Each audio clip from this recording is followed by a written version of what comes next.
Skies continue to attempt to clear here over Indiana as we go into the evening hours. They have cleared to a degree over southwest Indiana and over into portions of Illinois.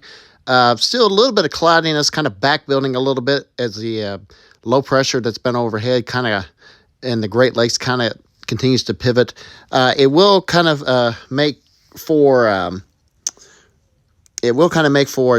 potential difficulty seeing whatever we can see the Auroras tonight, particularly for central and northern Indiana, but we'll continue to monitor.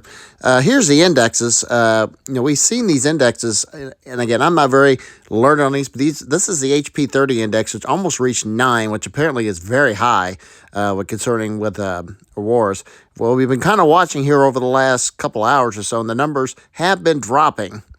So supposedly, when these numbers go down, the visibility of the Auroras can go down. We've steadily went down to about 5.66 on this index now. So I'm interested to see if this goes back up during the course of the night, and we still get a chance to see it. And I want to show you something else too. There's been some severe weather in southeast Texas. Look at this MCS that's over the Gulf right now. That is a massive, and that is ingesting a lot of that very warm water that's been very persistent this entire year down there.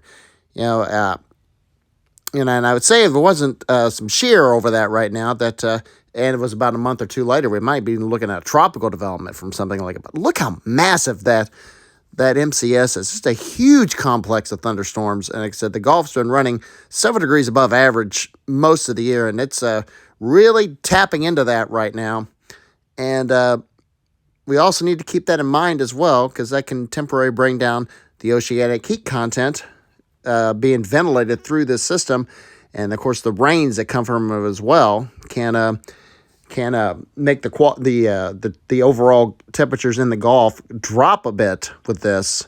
So kind of another fly in the ointment, other than the much colder conditions over the east and the consistent troughing that we have overhead. That may keep severe weather at bay here, particularly across the central and eastern portion of the country. The west isn't going to see anything now for quite some time, at least through a good portion of this week. Not a very high risk of severe weather, and this may be another complicating factor right here.